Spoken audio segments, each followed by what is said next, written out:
Ils ne savaient pas les stratégies à faire pour dominer dans les pays que Dieu avait déjà destinés avant même qu'ils soient nés. Nous avions lu avec vous, nous avions vu que la tribu de Manassé et d'Ephraïm, dans Josué chapitre 18, 17 et 18, nous avions vu qu'ils étaient dans une contrée, dans un petit coin, alors que le peuple était nombreux, mais ils vivaient dans un petit coin. Là où ils étaient, ce n'était pas suffisant pour eux. Alors ils devraient extendre leur endroit. Mais ils avaient peur. Ça, c'est la marque de stratégie. Tu es déjà dans le port désiré, tu es déjà dans la terre promise, mais tu ne vis pas dans toutes les potentialités que Dieu a dessinées pour toi. Nous avions dit que ça, ce n'était plus la part de Dieu.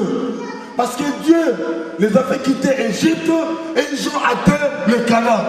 Ça, c'était la part de Dieu. Maintenant, leur propre part, c'était de pouvoir extendre les limites, extendre les barrières et dominer sur les autochtones qu'ils ont trouvés là-bas. Ça, ce n'était plus la part de Dieu.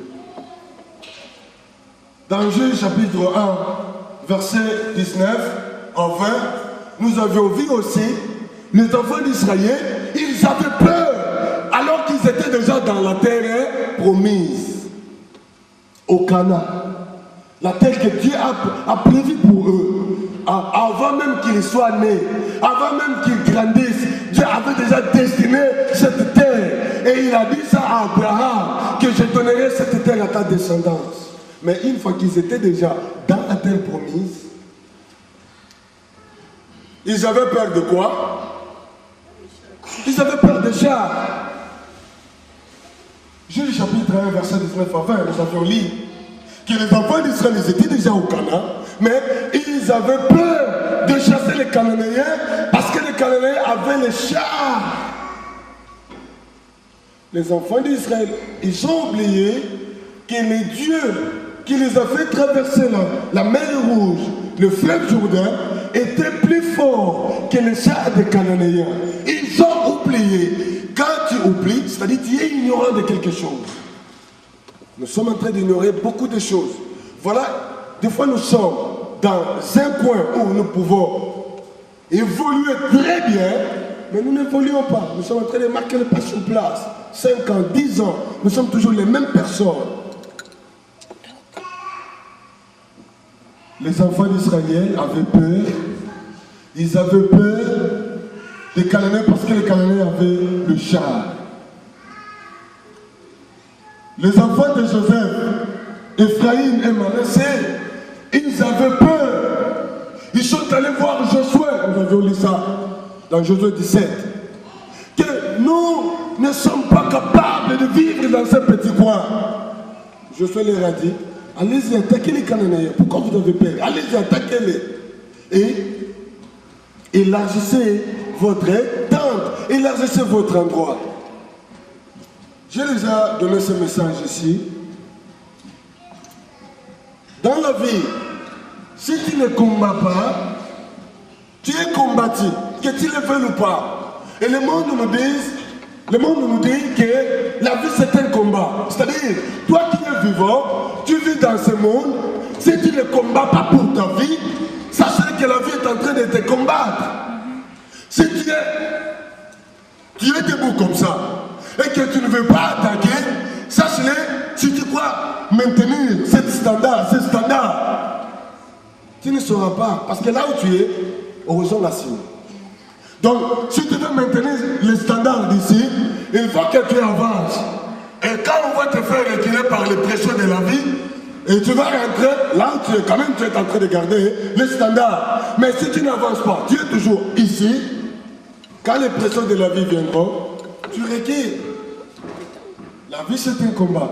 Dieu a donné tout un chacun de nous une parole de la bénédiction, une parole de la prospérité. Dieu nous a mis dans un environnement où nous pouvons élargir notre tente. Quand je dis la tente, je ne parle pas de la tente physique. C'est-à-dire, tu peux élargir ta vie, je ne sais pas moi comment, Mbongo, la Kelasi, il y a beaucoup d'opportunités. Élargis seulement ta tente. Josué et les enfants d'Israël, ils ont conclu une alliance. Bien aimé, nous devons faire très attention avant de conclure une alliance. Ils n'ont pas consulté l'Éternel, c'est ce que la Bible nous dit. Et c'était à cause de la nourriture. Voilà pourquoi vous qui êtes ici en Europe, même si tu n'as pas connu le Seigneur quand tu étais en Afrique, je vous exhorterai de pouvoir vous accrocher au Seigneur, de pouvoir prier. Pourquoi, pasteur? Parce que dans votre vie, quand vous étiez encore en Afrique, vous étiez avec des camarades, des amis, les voisins, ou, selon notre solidarité africaine, toi tu partais manger chez les papis. Papis aussi venait manger chez vous. Vous connaissez ces choses, n'est-ce pas? Moi et le frère Jonas, nous sommes des amis. Et quand je fais, si chez eux, ils ont déjà fini de préparer, on part, on mange là-bas. Et si chez nous on n'a pas préparé, il n'y a pas de problème, j'ai déjà mangé chez le frère. Et si chez eux, ils n'ont pas préparé, il n'y a pas de problème, il a déjà mangé chez nous. On faisait les ristournes de manger, les lits qu'elle m'a de manger. Vous mangez ici, chez le frère interne, vous mangez là-bas, ça c'est ce qu'on faisait. Bien surtout là-bas, c'était Mingi Bisso Bananibal. Même les filles aussi, mais pas beaucoup, mais surtout les garçons. Je ne suis pas là, mon camarade à moi viendra dans ma chambre, il va demander à ma maman, faut faire mériter. Et on lui donne à manger, il mange. Tantôt, moi je viens, il dit, j'ai déjà fini ta part, hein. Il ne va pas dans le biseau que nous voulons. Et ton ami là, papi, ou tonton ou junior, aujourd'hui, il n'a pas eu l'occasion que tu ailles aujourd'hui. Tu es venu dans ce pays et tu commences à envoyer de l'argent dans ta famille. Et tu aides ta famille. Mais tu n'as jamais aidé la maman de papy ou la maman de junior. Là où autrefois tu partais manger. Est-ce que vous croyez que la maman de junior est contente? Non. La maman de junior est contente? Non. Ce que j'allais juste vous dire, bien-aimés, accrochons-nous au Seigneur et prions. Les gens qui vous ont aidé autrefois, ils commencent à réclamer cette aide. Malgré ma benga yote papa ebisayo, c'est intel. On va olia, bando kendo tina de l'autre côté, mais indirectement dans leur cœur. Voilà pourquoi aujourd'hui, beaucoup d'entre nous, quand vous partez en Afrique, vous êtes en train de suivre les témoignages, les radios, dans les télévisions, on est en train de montrer cela. Juste, on met les poisons dans vos choses avant de venir ici. Parce que ces mêmes personnes qui étaient autrefois vos amis, aujourd'hui, ils ne sont plus vos amis.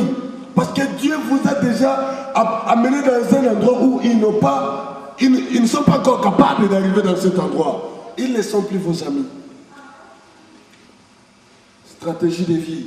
Vous devez savoir maintenant comment vivre avec de telles personnes. Il y a des choses que les chrétiens, des fois, vous rencontrez dans votre vie. Vous pouvez penser que c'est la famille. Des fois, ce n'est même pas la famille.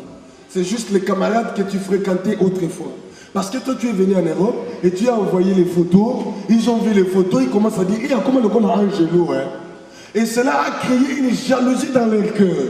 Et le qu'on a basé peu famille, toi, tu n'envoies rien dans leur famille. Et ils ne sont plus tes amis. Ils étaient tes amis quand tu étais là-bas. Aujourd'hui, ils ne sont plus tes amis. Et vous, que Dieu, ça peut être demain ou après-demain, vous deviendrez quelqu'un le plus important dans la société et vous allez aider beaucoup de personnes à créer les entreprises, en faisant des business, vous allez engager des gens à travailler dans votre business. mais parce que vous n'êtes pas intelligent, ou parce que vous n'êtes pas intelligente, mais parce que vous n'êtes pas en train de suivre les stratégies de Dieu, vous partez en Afrique, dans Bousso Banabino, et maman n'a chomé, maman n'a papi. Ils ne sont plus contents de vous. Et vous allez manger comme si, quand vous étiez autrefois, alors qu'ils veulent vous détruire. Et demain, vous rentrez ici, vous n'êtes plus comme vous étiez autrefois, et votre vie ne progresse plus. Et ici en Europe, où les chrétiens ne prient vraiment pas, ils viennent seulement dans l'église, ils ne le gênent pas, ils ne prient pas, ils ne lisent pas la Bible, ils lisent la Bible seulement les dimanches à l'église. Demain ou après-demain, vous mourrez. 40 ans, vous mourrez. Quelqu'un là-bas en Afrique t'a tué. Et les gens qui viendront dans ta funéraille commencent à pleurer. Seigneur, la Bible dit, les plus vigoureux vivront jusqu'à 80.